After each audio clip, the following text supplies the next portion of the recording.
To truly receive wisdom, I have to know God. I have to get close to God.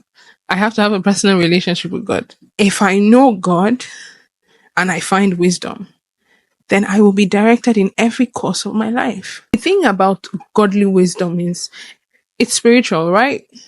But everything about the physical is actually hinged on the spiritual. In as much as this is a faith talk, it actually is a principle in life that guards everything. We listen, we don't judge. So the scriptures came to life for me through Job 28. And this is what Job said wisdom is: the reverential and worshipful fear of the Lord. That is basically the honoring and respectful. It doesn't come from panic. That this fear is not talking about panic. This fear is talking about reverence. It's talking about honor. It's talking about regard and respect. That is wisdom. And he also added, and to depart from evil is understanding. So if you're just like me, who's wanting to do your life in line with God's ultimate plan for it and purpose for it, and you're daily finding yourself more and more in God's word, then you definitely need wisdom. In this video, I'm going to be sharing what I have received, what I have learned from studying Job 28, and connecting it to the experiences that make it clear that the wisdom that we need to direct us in life, to have a successful and purposeful life, is actually the wisdom that is defined by God's word. My name is Jasmine Housen Wright Ekuma, and as always, let's get you inspired. Reading through chapter 28, Job speaks of wisdom and says it cannot be found anywhere. This thing we're talking about cannot be found anywhere. This is how he puts it: it's hidden from the eyes of the living. The seas cannot tell us where it is, and it cannot be paid for at the highest prices. Not pure gold, nor silver. But God knows the way to it. He alone knows its place. I don't know if you understand. This means that to truly receive wisdom, I have to know God. I have to get close to God. I have to have a personal relationship with God. Because nobody else knows the way to it. Nobody else has an idea of it. Nobody knows its place. And it cannot be bought with silver or gold. And that's why the scriptures also say wisdom is profitable to direct. If I know God and I find wisdom, then I will be directed in every course of my life based on my own personal life experiences. Continuously staying with God and having a personal relationship with Him and just chasing the knowledge of His word, like getting deeper and closer to Him, have given me the wisdom to navigate my life in a way that I have escaped a lot of wahala, or just gone through the not so great seasons of life and come out of it. How, you might ask? Because I have a reverence for God, because I actually do love and honor Him. I'm conscious of my heart. I'm conscious of the state of my heart as man, where I can pile up anger or hold a grudge or envy, because these are natural feelings, or want to lie. I'm conscious of the word of God that I have received through studying and waiting on Him. And I know that these are things that He detests. A lying tongue. He doesn't like that. Pride.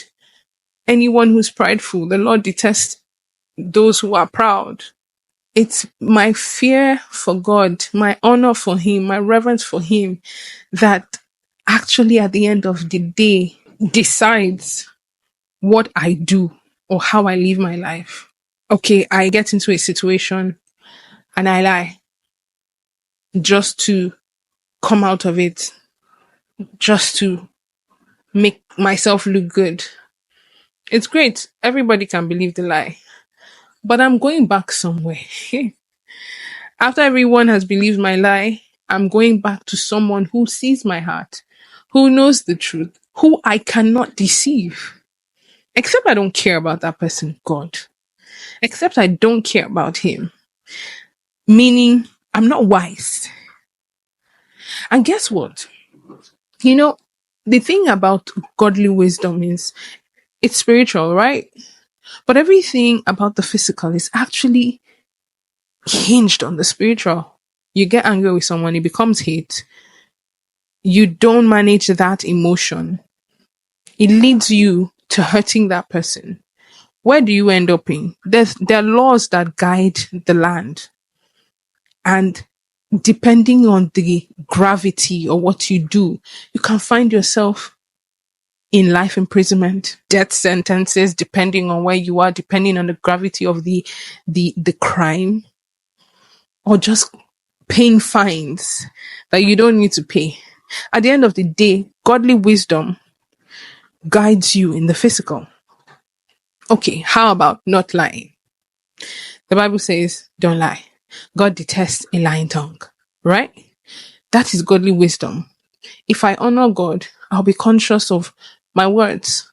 If I make an error, oh, sorry, no, that was a mistake. Oh, that isn't totally true. Or ask for forgiveness wherever I have, slipped, because I'm man. Sometimes I might not even know where I've exaggerated something or said something out of context or just made something look good or presented something that wasn't true. If I haven't been living conscious enough to guard my walk, people will know me as a liar. People will not be able to take my words for what it is. At the end of the day, I would lose friendships that are instrumental to my life. I would lose businesses because people can't trust me. There is a price to pay at the end of the day. In as much as this is a faith talk, it actually is a principle in life that guards everything. If you can love God to the extent that you honor him, you reverence him, you fear him, not because you're afraid, not the negative fear, the fear that comes from a deep awe. If you can love God that way, God will be able to trust you, to check you, and you will stand corrected. He will be able to walk with you daily and renew you and keep you righteous. Because of our own, we can't. Filthy rags, anything we do, filthy, absolutely filthy rags. But if we can always surrender our heart, be honest with him, be truthful with him, lay our concerns, our emotions, our hurt laid at his feet and exchange it for his own yoke, daily walking with him, we will be renewed daily. He will be doing the sanctification and cleaning daily. And we will have a life that takes us away from all kinds of rubbish. There are some things that you will go through that God allows, he permits you to go through, but they are tests and they are for bigger purposes. But you will not be getting in trouble because you are a problem. So the revelation for me about wisdom today, it's in that acknowledgement that wisdom is truly the fear of God. He will never do anything with you or for you or to you with an intention that is not good. So imagine actually reverencing that person. He is someone you can literally be a fool for. Because no matter how you are foolish on top of his matter, he would always guide you right. Your life would always head in the right direction. You always have peace that passeth all understanding. Joy like a river. I don't know. Are you getting my drift? Here's another catchy angle. Too much words leads to sin. That's what the scripture says. So basically, it's more profitable for you to listen more than for you to talk. Now, when I was small, this was my problem. I was very argumentative. I always had a point to share. And I think it was an excitement of knowledge, I guess. They say I was argumentative, but it wasn't aggressive. I always had a question. I always had a point. I mean, I was in the debate club and all of that. But that wasn't going to serve me, obviously, because if I was still that person, I would just be entering trouble. I would just be talking anyhow. I'd probably be lying a lot because I cannot wait to give my opinion. I cannot wait to express myself.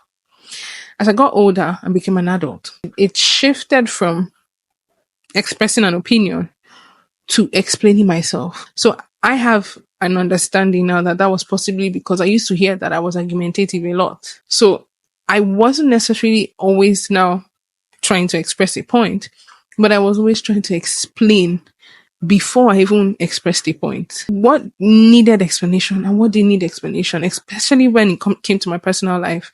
I'm making personal decisions, but I have to make sure that the other party knows that I'm for you. Or it's not this thing I'm trying to do is not, trust me, I'm not doing it. It's not bad or like just unnecessary shalayin.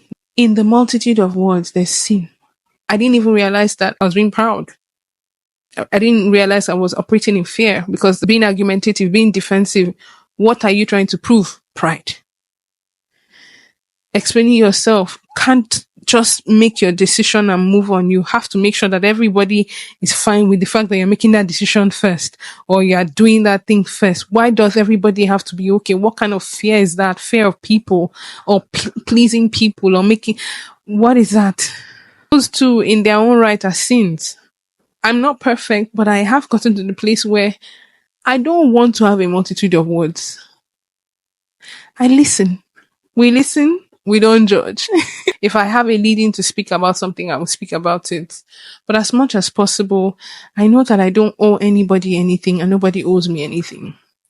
So I've grown, but I didn't just wake up and grow. I kept growing because my honor, my love, and my reverence for God has kept growing and will still keep growing. And this is what I'm imploring you today. This scripture is just a way to touch you again and remind you that in this life that is full of so many distractions and so many opinions and just so much evil and rot, we are in it, but we are not of it. The standard of wisdom we operate by is a standard of wisdom that is, as Job says it, the worship, reverence, fear of God. Once you have that, once you can be guided by what will God think? How does he see this? What does he want from me in this?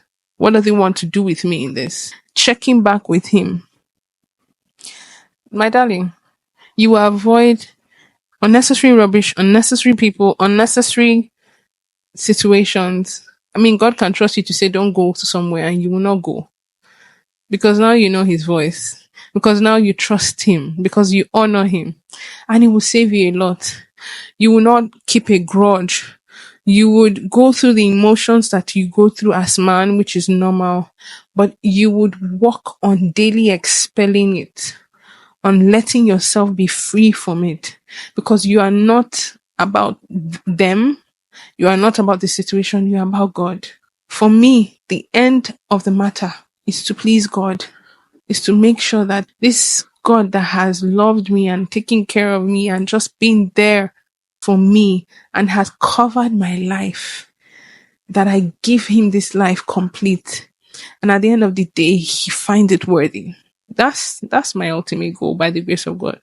Of course, I want to live that life with other things, but God has already promised me that they'll be added. All those other blessings and all those other flashiness will be added. So, my darlings, I'm going to end this by saying, get wisdom. And in all your gettings, get understanding. The profitable thing is to get the fear, the reverence, and the honor of God. And in all your getting, get understanding, which Job also says is completely disassociating yourself with evil. Thanks for permitting me to share my study with you. See you next time. Mwah.